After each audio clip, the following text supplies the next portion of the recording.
Hi, my name is Katya. I'm 27 years old, and this is my podcast, Girl Boss in Style. I've been unemployed for some time, and for the past few weeks, I've been thinking about my early 20s. And the one thing I realized is that I was delusional as hell. And the one thing I regret is that I wish I had a diary or a podcast or any type of a recording of my thoughts back then, so it will be easier for me to understand now what was I thinking? Where did I get the courage, the balls to do the things I did? Like how delusional I was and why I was delusional like that.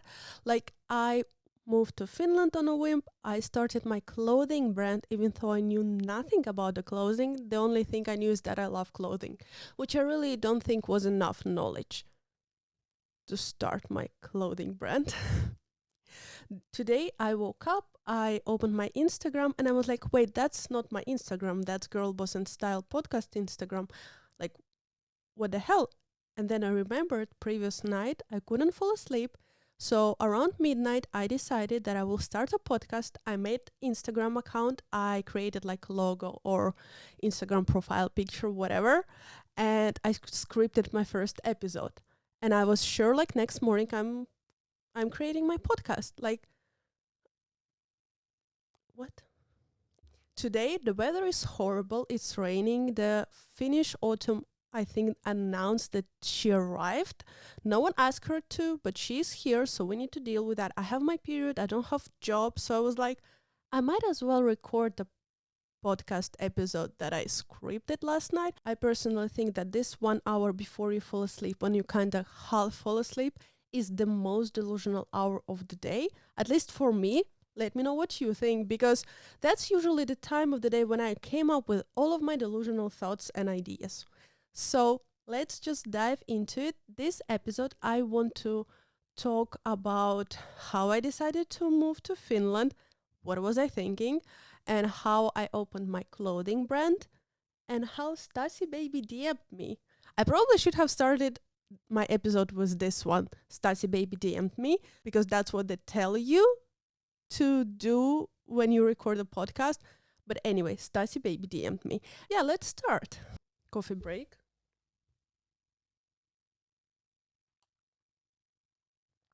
So how I decided to move to Finland.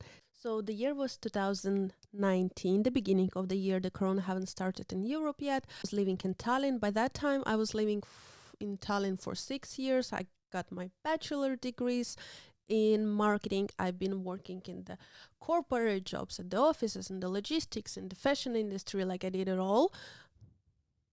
I haven't done it all. I just did some jobs. At that moment, I worked in the model agency. I just came from Paris, where I was at the Prada fashion show backstage with models. Like I saw Gigi Hadid, I saw Kaya Gerber. Like now when I talk about it, like that's crazy. That's absolutely crazy. Around that time, I already was thinking that I really want to move away from Tallinn because Tallinn is only that big. And in my head, the next country would be to move to Finland because it's still close, it's a bit bigger, and why not? I was dating my boyfriend, whom I'm still dating. He was and still living in Finland. And I really don't know if he meant it, but he asked me like, oh, you definitely should move in with me. I don't know if he just said it to be like nice or whatever. I actually should ask him probably that. I will ask him that later. Did he actually mean it? But I said, yeah, sure, I will move. I don't know if he actually realized that I will actually move in a few days. So that was the weekend. He said like, you should move. And I was like, you know what? I really should move. That was the weekend. On Monday, I met with my girlfriends. Like, this is what I remember. It was Monday, lunchtime. We were in Vapiano, and there was like 2 of my girlfriends, and I was telling them that, you know what, I'm moving to Finland. And they were like, oh, and mind you, I never lived with a man before. Like with my boyfriend, I shared the apartment with guys, but I haven't lived with a boyfriend. And they were like, sure, did you find a job? And I was like, no. They were like, do you have some interviews ready? And I was like, no. They were like, well, you really shouldn't quit your job and just move if you haven't found any jobs? Like, did you check how you will get the documents? And I was like, no. Like, the thing you should know about me, that I always been very organized and I'm a huge overthinker. Like, I overthink so many times before I made any decision, that now talking about that and looking back at it, I don't know, like, what was I thinking, like how delusional I was. I was just sure that everything gonna be okay, because in Estonia I didn't have problems with finding a job, even though I didn't speak Estonian. All my jobs were English speaking, and I was like, yeah, sure, I absolutely can find a job in Finland. Like, please, it's not gonna be that hard. So that was on Monday. On Wednesday, I quit my job, and on Friday, I was in my boyfriend's apartment with my like carry-on luggage, getting ready to go party in Kudaslinia, because that's where my boyfriend DJ. Like, there was literally zero thought process I remember involved in that. I don't remember thinking like, have you thought, like, you never lived with a man? Like, are you ready for that? Like, how would it go? Like, but let's not talk about that, because this podcast isn't about the Ken, it's about the Barbie. So let's talk about the Barbie, right? The fun thing is that I remember how I told my dad. I've been just trying to remember it now before I recorded.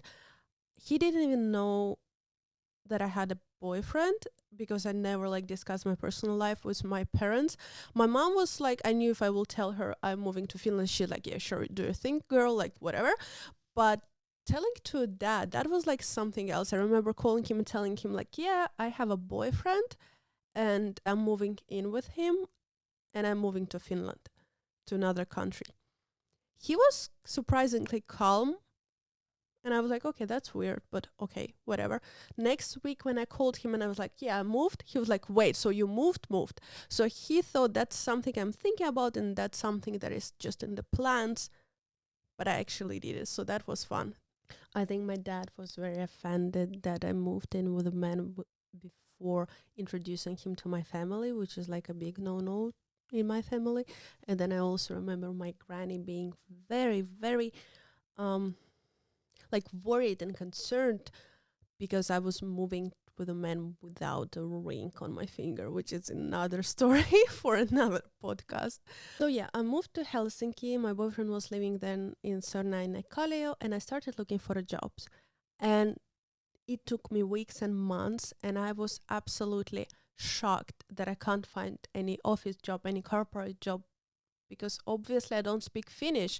And I will be the first one to tell you that of course you should speak language in the country where you're moving or wherever you're living. But yeah, my head was in the clouds probably, so I couldn't find a job. After few months looking for a job and just also going through all of the process of getting your residence permit and all of those papers, which is a lot of papers, which I was shocked, of course. But come on, girl, you moved to another country, like, what did you expect? Anyway, I ended up finding a job as a cleaner, like cleaning people's houses, and also blocker in Siltanen on the night shifts. It already was beginning of the summer. So yeah, now as I think about it, I was working from Monday to Friday as a cleaner, like cleaning people's houses. And then on Friday night, on a Saturday night, I will, till 4 a.m. I think the shift was, I will clean like glasses and like whatever from the tables, doing the blocker job, till 4 a.m. From like 11, I think it was, till 4 a.m. So I worked like 7 days a week. Like, I mean, the Sunday was off. Like, I was off at 4 a.m. on Sunday. And then on Monday, I will again start cleaning. I remember waking up at night. The thing I remember, like, I don't remember like crying or being tired or like I can't do that. I was tired physically, but I don't know, maybe I was just young, wild and free. I was like, okay, this is like I don't know, a rom-com or something. I don't know what I was thinking, because I wish I could find those videos and put like some music and montage when I worked a few houses a day. You clean them, you like run with like whatever hoover up and down the stairs, you then mop all the apartment, you dust all the apartments. Then on Friday you come home from cleaning other people's houses, you try to have a nap, then at 11 you go to Siltanen to do the job. And there was always so many people and so much job, so you just keep running until 4 a.m. And then it's Saturday, you try again, sleep a bit because you just came from job, and then You can go on a Saturday night, do the same thing, and then on Sunday you're just dead. I remember waking up in the middle of the night and not feeling my hands. Like I actually was scared because I couldn't feel my hands. That happens if you work out a lot, like carrying glasses, carrying all the type of bottles and stuff, and then also carrying Hoover and stuff and cleaning, and then you don't do the stretching. So I will wake up and I will like do that, and my hand will fall because I couldn't feel it. Everything hurted so much. That's what I remember. I remember being physically tired, but I don't remember thinking like, maybe that's too much. Like, what am I doing? It's summer. Like, I don't remember anything of that. I just remember like, okay. So that how I spent my first summer in Helsinki. Now I'm thinking about it, I'm smiling because this is just so delusional. Let's forward to I don't know how many months. We moved to Espoon Keskus. Corona started. I started the immigration course. Like basically Finnish language courses for immigrants. I started doing that. You need to do that full time. You can't work. So I was doing that. I was getting the Kela help. I was learning Finnish. We were staying at the apartment. It was Corona. I think I forgot to tell that in the beginning how I survived a few months without working. I had savings from my previous jobs. So yes, I was crazy to move to Finland without a job, but I knew that I have this savings that I can use. So I wasn't completely crazy. Just I think some people might ask. So around the time when the Corona started and everything, I broke up with the fast fashion. I think this is a very funny story. So I watched that, if you remember, there was on Netflix, I think, this Patriotic Act episode about fast fashion and how H&M and ZARA is bad. And there was that moment when they said, there's labels or paper tags that say recycled on the ZARA clothes. It means that paper tag is recycled. It doesn't mean that the jeans or the clothes is recycled. 2 days before watching that episode, I actually bought jeans, and they think why I was so excited for these jeans because the tag said that they're recycled. And I was like, oh my God, like I'm so good to the planet. I bought recycled jeans. It was the tag, like this paper tag used recycled paper. I got so mad, mostly maybe at myself that I was dumb, but also like for ZARA to doing that to me, that since that day I decided I'm not going to buy fast fashion anymore. I started thrifting a lot, and thrifting in Finland is just so good. And especially we lived in Espoo, so it's Kierrätyskeskus, it's Punainen Risti, it's Fidas. Just had so much of a good thrift finds. It was crazy. So I started thrifting, and that's when I started also to resell some of the thrifted clothes that I thrifted and didn't wear through my Instagram. My mom said vintage, and it started going so good. Like people were DMing me, and I was like, I had 1,000 followers, and I don't know, like there was like so much communication back and forth with the followers and the people who were interested in what I was doing. And my delusional head, listen closely here, I decided that if people buy 10 euro thrifted clothing from me, then I should absolutely start a clothing brand that will sell clothing, not thrifted clothes, but clothing. I will obviously resell it for much, I will sell it for much bigger prices because it will be sustainable clothing. And the people who bought 10 euros thrifted clothing would be same interested in that brand. So I started working on my clothing brand. I completely forgot and completely stopped posting in my vintage account. And yeah, I just decided I will open a clothing brand. And that's so many mistakes in the last few sentences that I told you. Because first of all, I stopped posting. Well, I wasn't active in my account. So the people who were following me for thrifted clothing, they very quickly unfollowed me. And in the few months it took me I think like 6 months to get ready and put everything ready for my clothing brand. People weren't interested anymore because many of them weren't following me anymore. But also to think that people bought 10 euro thrifted clothing, they will be interested in buying 70 euros sustainable top. Like, what was I thinking? Like, I really wish I have some notes and I have some videos, but I wish I had a diary of the day when I decided that I can start a clothing brand. Yes, I have business degree. I don't know anything about how the clothing is made. I knew nothing. What was I driven by? And here I should give myself justice. I'm not like completely stupid. I was thinking that there must be many people like me who don't buy fast fashion anymore. They love thrifting, but sometimes you can't thrift what you want, so you go to the sustainable clothing. And sustainable clothing and sustainable brands, there aren't that many of them. And they're mostly about more like basic clothes. And I will be the first sexy sustainable clothing brand. And I just did that. My mom said was sexy sustainable clothing brand, and I knew that the prices will need to be higher because it's a sustainable clothing. So in my head, my genius idea was, and I don't know if anyone remembers the first drop of my mom's set, but the first drop of my mom's set had all reversible tops. So my idea was, since the prices will be bigger, to try to compete with the fast fashion, because in my head, my huge sustainable brands will be competing with ZARA, right? I was thinking what I will offer is that the tops will be reversible, so it will be like two top in one top. So you're paying for like two tops. Just to find a way to justify this price for a customer who doesn't understand that that's what sustainable prices are, right?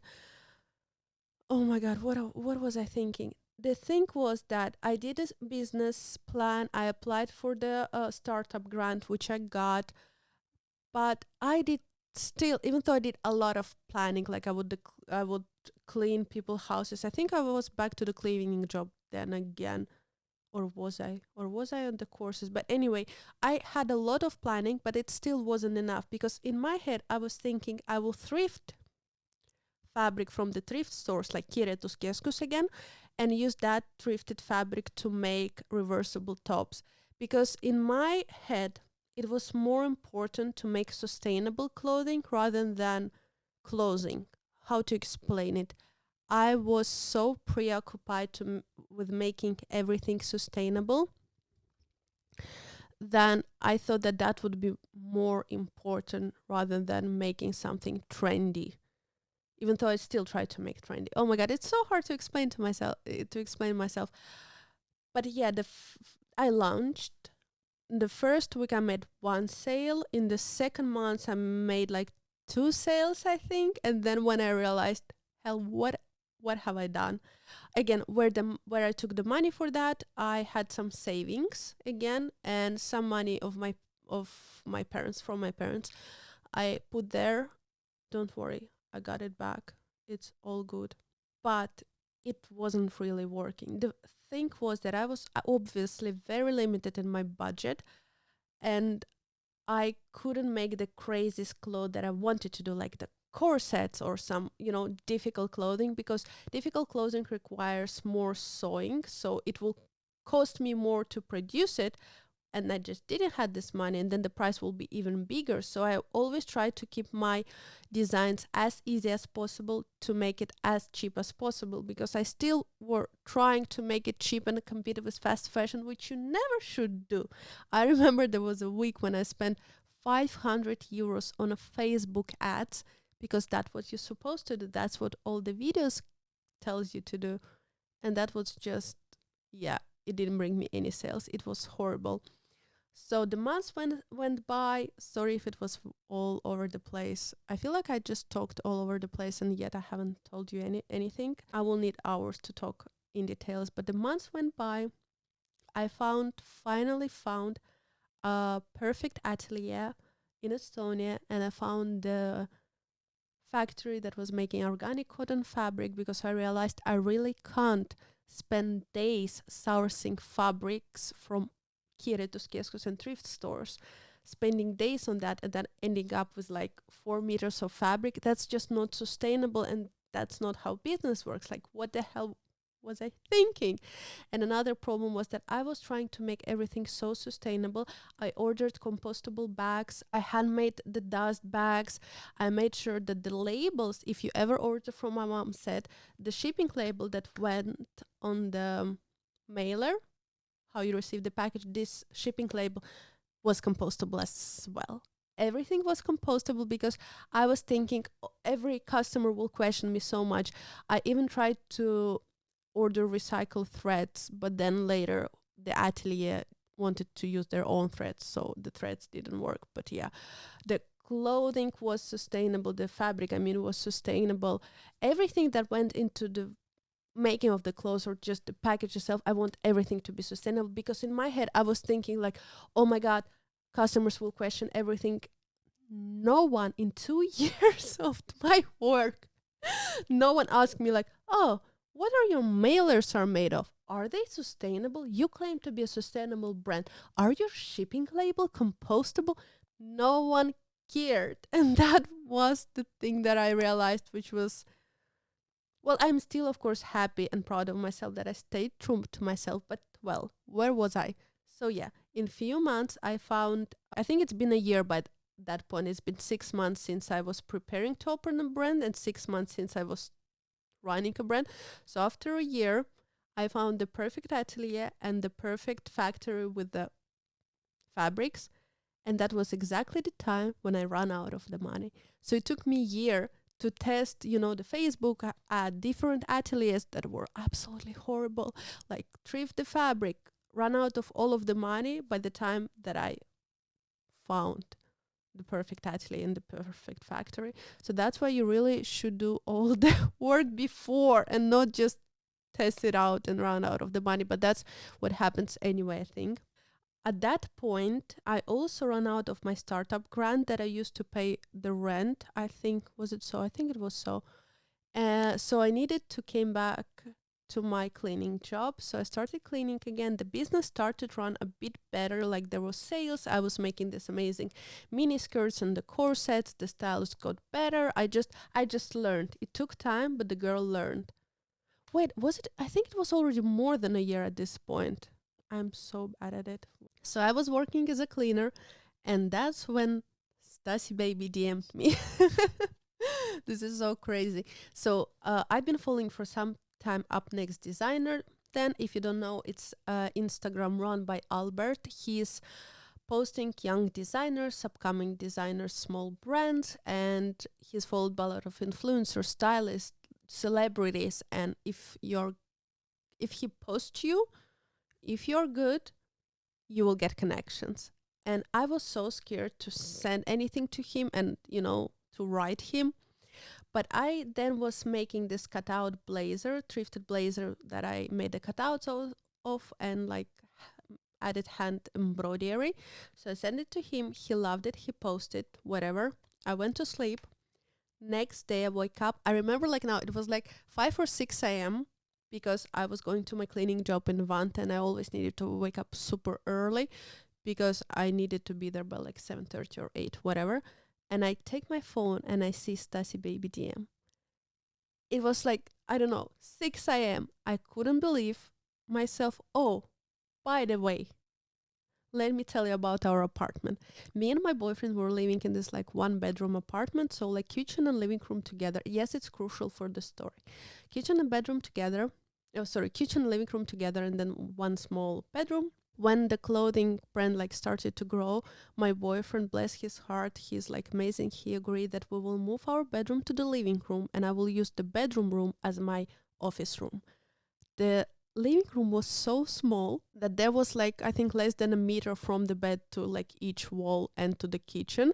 So by laying in bed, I could just touch the kitchen dining table, and in other hand, like, you can touch the wall, the TV, whatever, like it was that small. So I remember waking up, like basically taking my phone from the kitchen table and seeing this DM from the Stassie baby, Anastasia Karanikolau, and I was shocked. Like my heart was pounding. I started jumping. I started crying. Before I started jumping and crying, I rechecked it 10 times because my first thought normally would be that spam or that's someone with the similar name. But I saw the like blue check, whatever, but I still couldn't believe it. I was like, okay, she was hacked. But then I was like, why will she get hacked to text me. The thoughts that were going through my head, I couldn't believe it. I was like sitting in my bedroom, living room, kitchen, bed, whatever, and I just couldn't believe it. But I also didn't have time to process it because I needed to get my cleaning equipment and go clean people's houses. And that was absolutely crazy. I, of course, texted her back. Oh, yeah, in case you were wondering, she texted me, love that, or like obsessed with that, or gorgeous on a corset and miniskirt. Yeah, I was thinking, that's it. I made it. And I still think to this day that thanks to Albert, to the Up Next designer, and to Stassie writing me, like, I felt so many times like giving up then. And this Stassie's DM changed everything for me in a ways how I thought about the brand and what next I did after that DM. But that will be for the next episode. I think that's time to end this episode. So let me know what you think. Next episodes, I will tell you about how Stassie changed my way of thinking and how she really influenced everything else I did after that, thanks to her DM. I hope you enjoyed this podcast. I have no idea what I'm doing, but I might as well do it anyway, right? Have a good day.